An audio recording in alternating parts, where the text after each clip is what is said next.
High Plains Sports Network.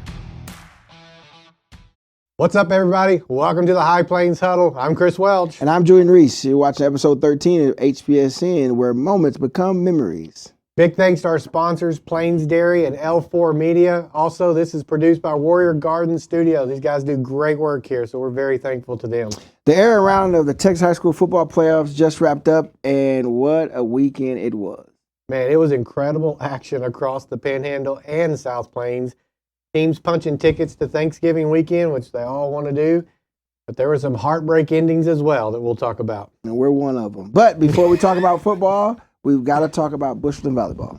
Right. The Lady Falcons were going for a three-peat there in Garland. Right. Friday at Curtis Cole Center in Garland, Bushland's quest for a third straight championship came up just a little bit short. They did. Goliad came out, and I tell you that first set, Bushland's up 22-21, and then Goliad 4 straight points to take the first one. And I think that's kind of what hurt them at that point. Goliad wins at 25-22, 25-18, 25-16 to claim that UIL3 Division I state title. Man, the first set was so critical. Bushland led 22-21. And it just went on a 4 run from there. So I know that was just a heartbreak for them. That was for sure. Well, Berkeley Billington had a great game. She had 18 kills and 11 digs. And Ava Permenter finished her career with 18 digs in that game. Well, at least Bushland ends the season 41-8, making their six straight state championship appearances. 6 straight. Yeah. They're looking like the Bulls. Yeah, incredible program. Also, shout out to Coach Culpepper. He was named NFHS Volleyball Coach of the Year as well. He was honored the next day on Saturday. And so that was kind of a crazy time for Bushland Falcon Media. Mark went there and actually did the radio broadcast.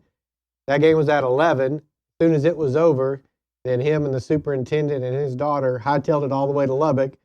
Pulls in about an hour before that game. We set up, and then we broadcast the Bushland game in Lubbock as well. So that's always a fun day when that happens to us. Volleyball, that's always good.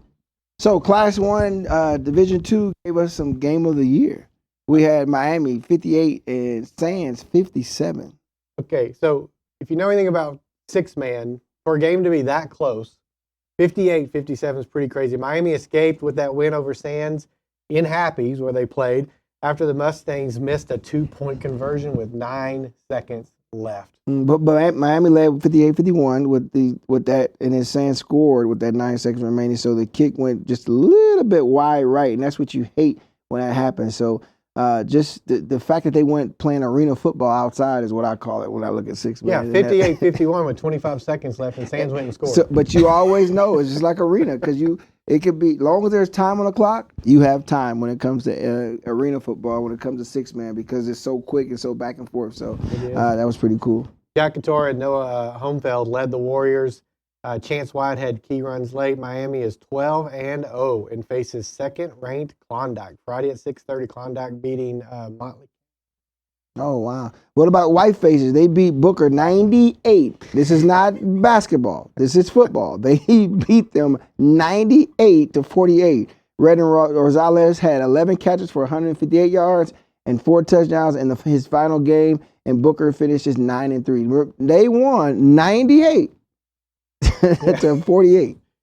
Crazy. And Nazareth goes down as well, 60-14.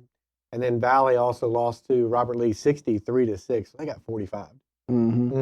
That's pretty bad. 45. So if you don't know 45 points, if you know it was with the 6 man, you get to a certain point in the game, halftime, whatever, the game's over. It's like when you're playing.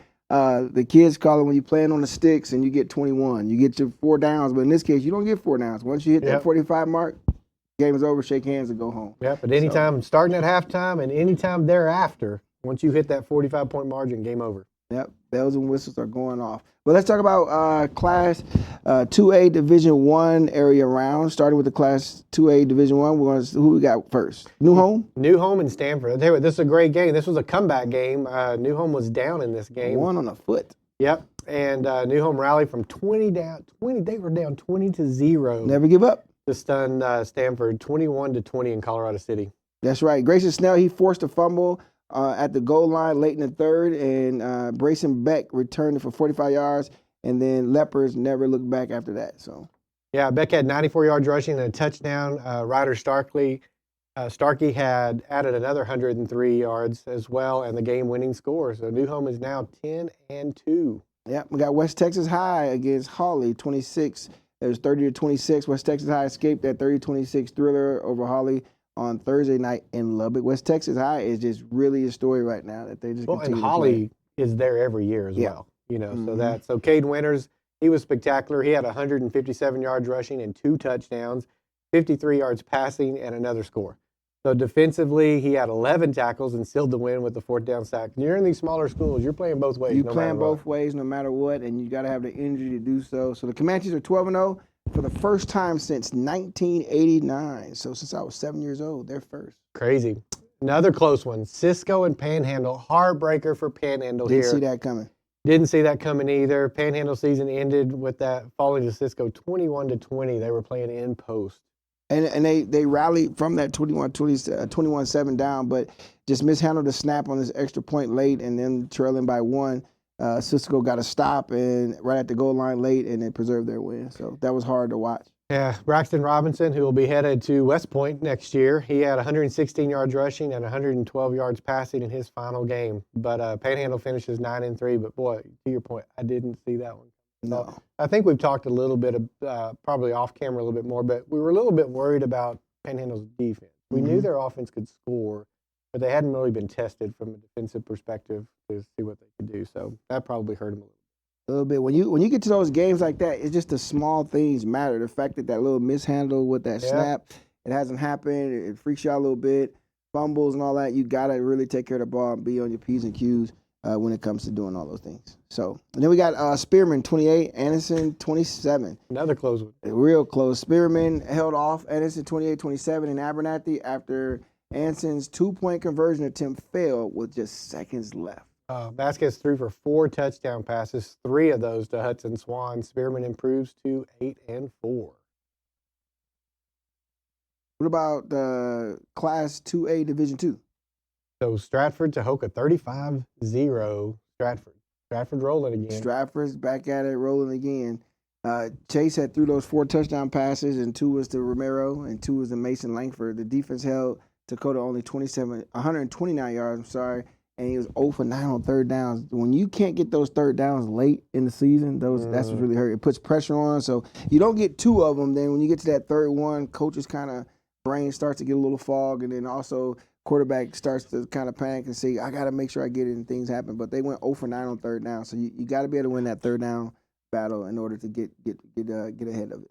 That's tough. Bovina 24, Seagrave 16. The Cinderella run continues. Bovina's just rolling. They were 4th seed, if I remember right, they right? Were 4 seed. Seagraves have been playing well all year.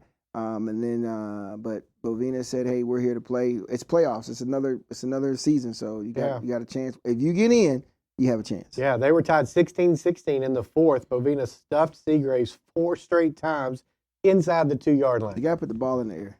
Yeah, you got to put the ball in the air. So then Angel Lara caught a 46-yard touchdown from Elijah Rocha to win with 1:49 left in the ball game. That's crazy. Groover dominated Wink 47-14 in Florida. Briggs Stratfield rushed for 159 yards and 4 touchdowns. Then he threw for 146 yards and 2 more scores. Mason Langford had 4 catches for 66 yards and 2 touchdowns, plus 11 tackles and an interception. So Groover now improves to 10-2. They're clicking and all cylinders right now too. Didn't have too many penalties in that game, but Briggs really carried the team on his back. And I think Groover's looking really good, really strong. Looks like they need to get a new football field to match that basketball court. Right? Oh, it's nice down there. They got nice. If you've never been to Groover's gym, it's pretty nice. So Class 3 Division I area round. This is more of a defensive battle. It was a tough loss for a lot of the Panhandle teams. Peaster 16 and Shallow Water 0. That 0 didn't see that coming at all. Yeah, didn't see that coming. Shallow Water season ends with that 16-0 loss to Peaster in Children. The Mustangs had 2 touchdowns called back and committed 4 turnovers. Cooper Martin threw for 233 yards, but they couldn't find the end zone. That's when you feel like, man, all these yards and we can't get in the end zone. That's tough. That is tough. And that, to your point, that drains that offense a little bit, right? You start getting your head down a little bit. Mark Tullios had 3 interceptions for Peaster, though. You can't turn the ball over. You that big cannot time. turn the ball Not when you over. start getting this deep into the playoffs. You cannot turn that over. The team who has the fewest turnovers normally wins in the playoffs, Yeah. no matter what level you're on. So Shallow Water finishes 8-4. Wow. We got Bushland football. Bushland football season also came to an end, losing to Jim Ned 24-20. This is another heartbreaker. Yeah, they were down. Blow me out. Right. I'd rather lose a blowout than any game that's close. They were down 21-7 at halftime. They held Jim Ned to 3 points only in the second half. That's great. Scored 17, missed an extra point in there. Had a chance, had the ball at the end of the game, and Jim Ned's defense pulled up, and they got 2 first downs to kind of seal that victory because we ended up having to punt the ball, and Jim Ned did what they needed to do. I got to say, Ellis is a great running back for them, just does an outstanding job there at Jim Ned, but they did what they needed to do to win that ball game. And see that, I mean, that's the, when I say that, because when you lose by just a couple points, it makes you go over every little thing in the game. What could I done? What is this? So just blow me out. Oh, that's tough. That's tough. So Class 3A Division II area round, Canadian and Idalou set up a rematch from their Division III Class 2A. Canadian 56 and Coma 27. Yeah, that was a. I knew Canadian was going to win that. I thought Kahoma might put up a little bit more fight. No, I think Kahoma knew too. Weston Mitchell threw for 300 yards and 3 touchdowns. Cervantes had 7 catches for 125 yards. Sanchez had 2 interceptions and 1 for a touchdown. Canadian forced 7 turnovers in that game. 11-1. There's no way you can win with. Well, I won't say no way. It's hard to win with 7 turnovers. Hard to win with 7 turnovers. So that's pretty cool. Idalou Blast, Grape Creek 59-12, leading 42 at halftime. So if we would have been a little bit of 6-man, we would have went home a little early. After another score or so. Camden Luttrick had 3 touchdown passes, 2 rushing scores, and then A.J. Huddleston rushed for 100 yards and a touchdown. Idalou is now 9-3. That's going to be a game. That's going to be. Yeah, there's some great matchups in this third round. There'll be some real good games in that division. So now we got Class 4A Division 1 area rounds. It set up a massive Canyon ISD rival showdown. West Plains won 42-7 against Lampasas. What is it? Lampasas. They beat Lampasas. They just cruised right by them. They setting that up. So it's going to be pretty interesting this weekend here in Canyon ISD. Yeah. They just destroyed them. Slade Russell rushed for 157 yards and 3 touchdowns. Reed Macon, who's been on the show with us, added another 156 yards rushing and a score as well, plus 155 yards passing. So over 300 yards combined that Macon took care of. So West Plains is now 11-1. And that one loss coming to Liberty Christian, who, by the way, lost in a big upset from Prestonwood. Those 2 private schools played, and Prestonwood upset them. It was a good game. Running back had 243. Couldn't figure out how to stop them. And then Canyon's starting to click on all cylinders the last few weeks. And once you get in the play, like you say, you're a brand new team and things are happening. But they beat Brownwood 31-28. They survived them real good. He had Hacker went from 9 for 10 for 256 yards and 3 touchdowns, plus 148 yards rushing and another score. And Shillings caught 5 of those for 161 yards and 2 touchdowns. So that improved them to 8-4. So I think it's going to be a good game. And because you can't have one Canyon team, can't have 2. We're going to have 3 Canyon ISD teams in the next round. Randall wins. Randall's starting to surge a little bit right now, 24-14 over Burnett. They held off Burnett. Burnett tried to make a comeback late, but they played in Iowa Park. That's good. Brecken returned an interception for 64-yard touchdown, so when you score on defense. And then Jacob Avalos hit a key field goal late. Drayden Ray had 93-yard rushing and 37 receiving, so Randall went to 10-2. So when you can get all phases of the game, you got a field goal where you needed it, you got a defensive touchdown, and then you score on offense, it's easy to do. Yeah, so the game that it sets up is West Plains versus Canyon at home at Happy State Bank on Friday. So if you're around, you want to watch that game. Stephenville beats Dumas 55-7. I got the score reversed when I put it in here. I tell you what, I pulled up the game. It started off hot. I see 7-0 Dumas. I'm like, no.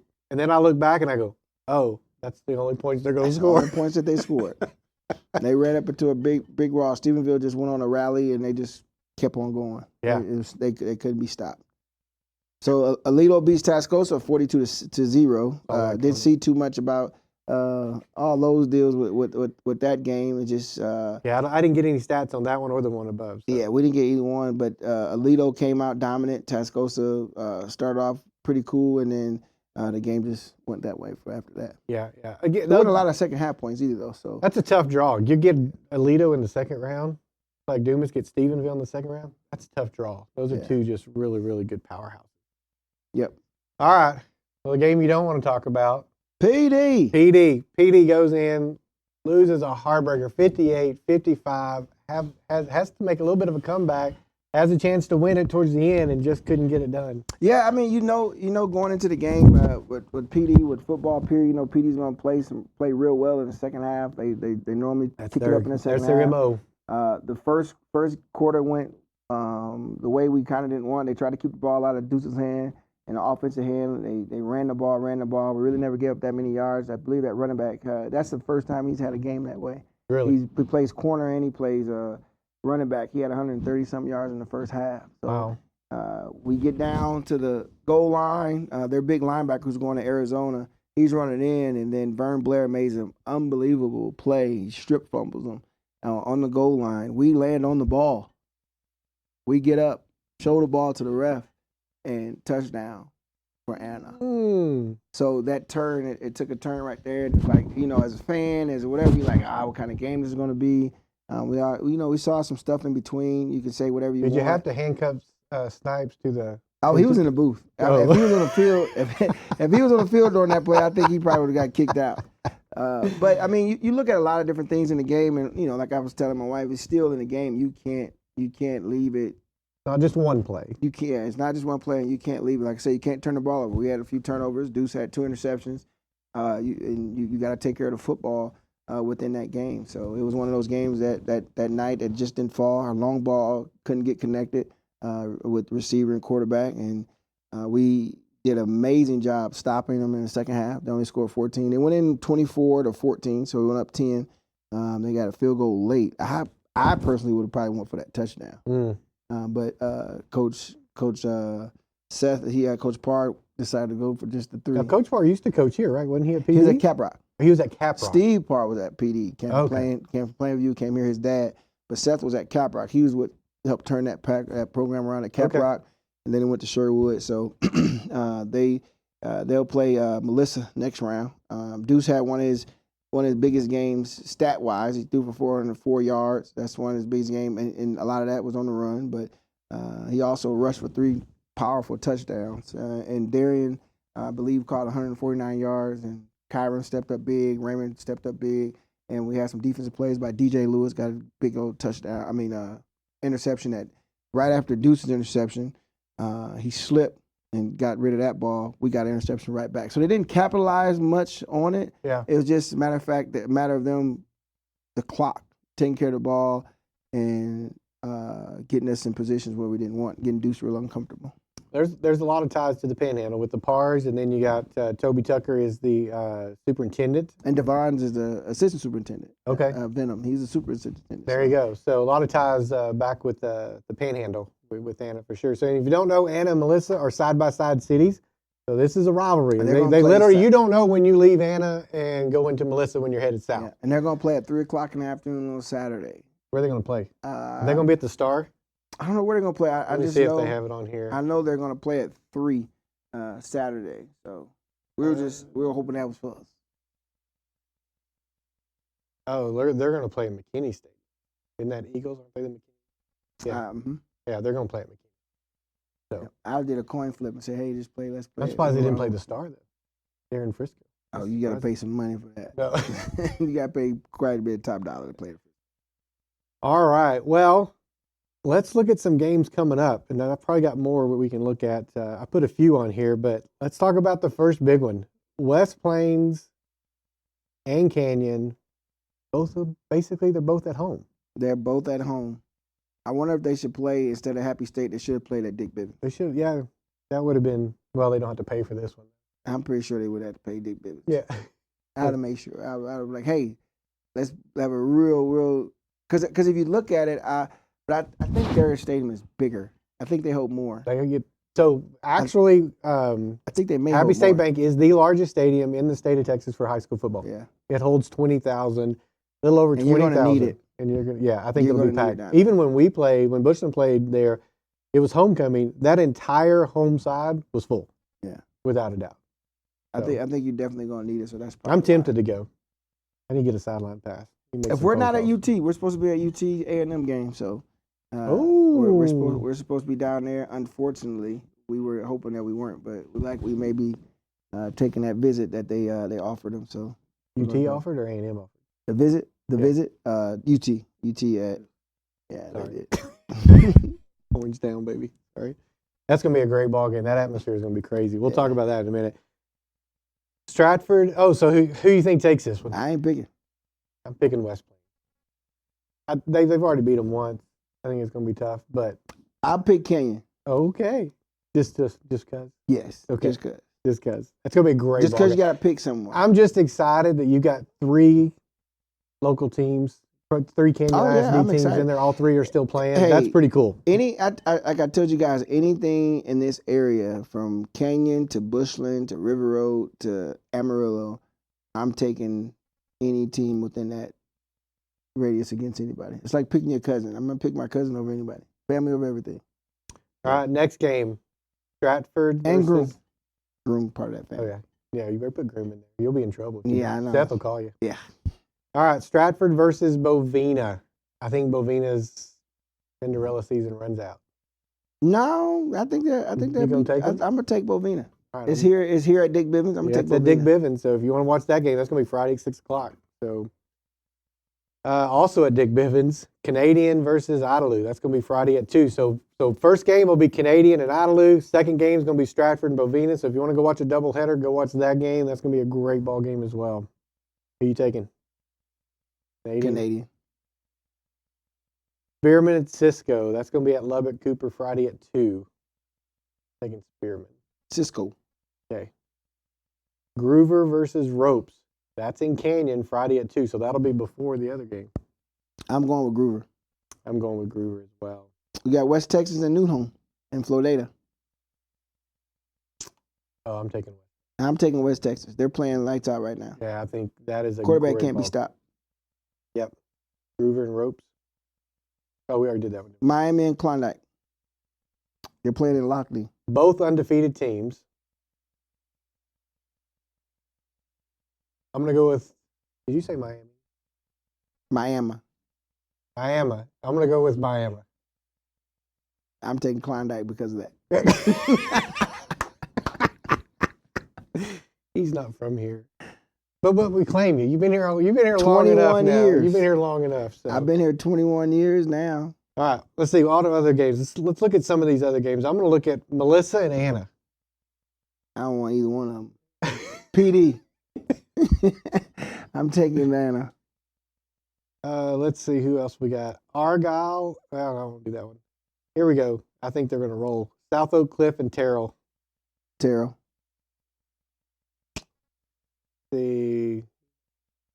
I'm going to come down to 4A D1, 4A D2. Oh, yeah, here we go. 4A D2. You've got Canyon and Stephenville. We didn't do that one. Randall and Stephenville. Randall. Yeah, I'm going to go Randall. Randall needs to pull an upset. That would be a sweet upset. Because it's going to be Randall versus either Canyon or West Plains. Okay. Let's see if there's any others. Here's a big game. Salina and Decatur. Ooh, that's big. Ooh, that's big. I think I'm going to take Salina. I'm going to go with Salina. Now, my favorite team's in this other 4AD2. I love to watch play. For one, you got Midland and Graham. Graham's always fun to watch. Graham took out Bushland a few years ago. I think Graham wins that one. See? Brock. So Brock, I tell you, Brock has not been, this is only their second year up in this 4AD2. But they're dominating. They're dominating, and they're back in it again.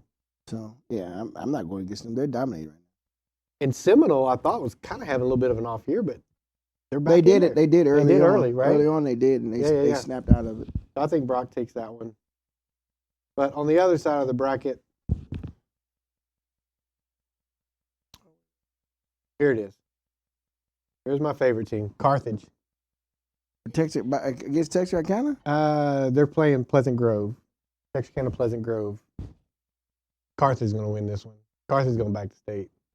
I don't have any doubt. They're really. Have you ever seen a Carthage team play? Mm-mm. Oh man, that's my neck of the woods. I grew up about 30 miles from Carthage. Oh, that's why. He's Texas boy, man. See, you stand with the area. I stay with you the area. stand with your area. That's all right.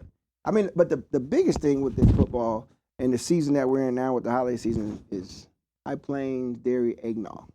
Oh yeah. I haven't had any yet. Where's your cup? You don't want any? I don't do eggnog. Oh. I just do. You're plain Jane. Plain Jane most of the time. We're gonna see what this is about. Smells good. I only meant to grab 2. Got 3. I'm still gonna have one, even though I know what milk tastes like. What do you think? That's good. I may have to make some French toast with this one. By the way, the French toast was great with the. Oh yeah, so you butter finally pecan. did it.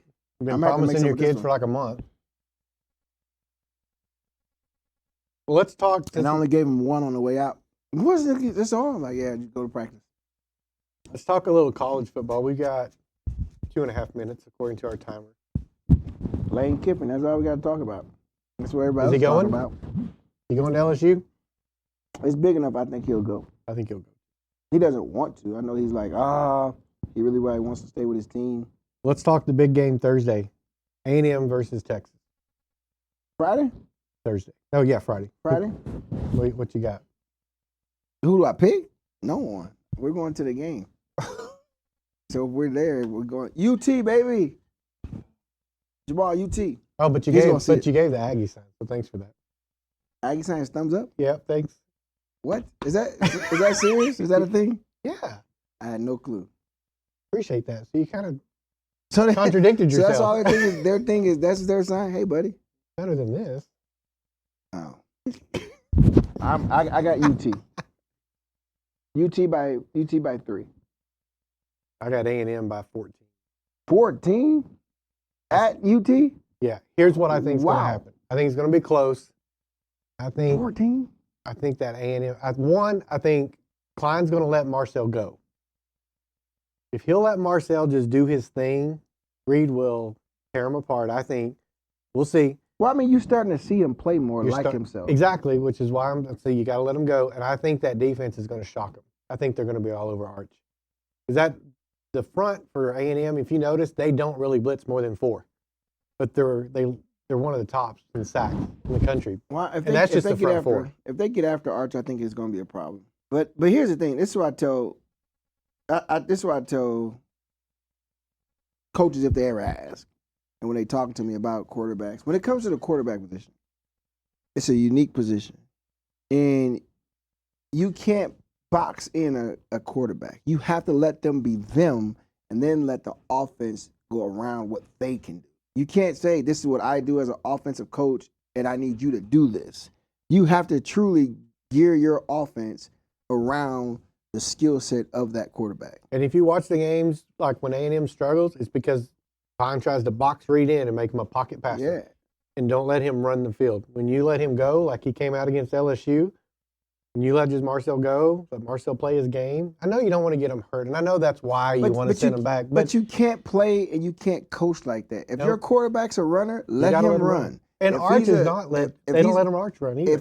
Arch is an amazing scrambler. Yeah, but He's been that his whole life. They box him in. And that's when you mess with quarterbacks and they become duds instead of letting them have fun and be who they are. You have to let a quarterback be who they are. He's having a great time at Vanderbilt. That kid, he just has fun playing. Yeah. You want to watch somebody has fun playing football, that kid has fun. Heisman Trophy. What are your thoughts? Hernandez. I agree. You got to give it, right? It'll be the first time, right? There's no way you can look at it. I know we're a little over, but there's no way you can not give it to him. I agree. Big games, he's showing up. You know he's a Take care of quarterback. the He went to football. Virginia as a quarterback. Rodriguez? Yeah, he went to court. No, he doesn't deserve. No, I won't. No, I'm saying Hernandez. Oh, you're saying Hernandez. Oh, no, I want Rodriguez from Tech. No, that's just overhyped. He doesn't deserve. He doesn't deserve the. He Heisman. scored a touchdown too. He played quarterback and scored a touchdown too. He's having a great season as a linebacker, but he's not changing the game. He's not being a big difference maker that's changing the game. Their defense is amazing. It's not a quarterback. Well, Texas Tech having a defense is amazing in and of itself. Well, they got enough That's money a game to get changer. it.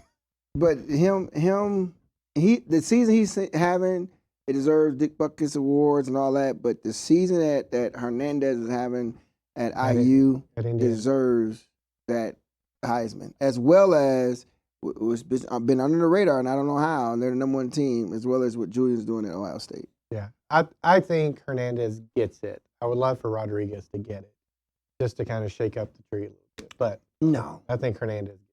No, he didn't. Yeah, Rodriguez, he's playing well, but he definitely doesn't. I think if Georgia Tech has a little bit stronger year, I think you got to put King in there too. And I think Reed's getting in there from an A&M perspective. He's in there. He's probably number 3. Yeah, he's probably. And after that game that he had on that comeback. Oh, we were at the game watching that game. At IU watching that game. He climbed right then in that game. He put on a show. All right, well, I know we're over. Thanks for joining us today on the High Plains Huddle. We're excited. We're going to continue, or at least go through next week, at least a little bit. We may take a little break during Christmas, we'll see, but we want to try to keep the show going. We got basketball coming. You got baseball and softball after that, so we definitely want to keep the show going. We're not going to be just football only, but we definitely enjoy all of y'all tuning in. So come back next week. We'll have some great results. Hopefully we see Kane and Kane play against each other in that semifinal. Be great. Well, thanks for joining us today on the High Plains Huddle, sponsored by HPSN, where moments become memories. Thanks for Plains Dairy. I don't know what to do with my hands. Thanks I just gave a thumbs up again. Give a thumbs up I'm again. not saying A&M. Thanks to L4 Media as well for helping us this year, kind of get this kind of off the ground.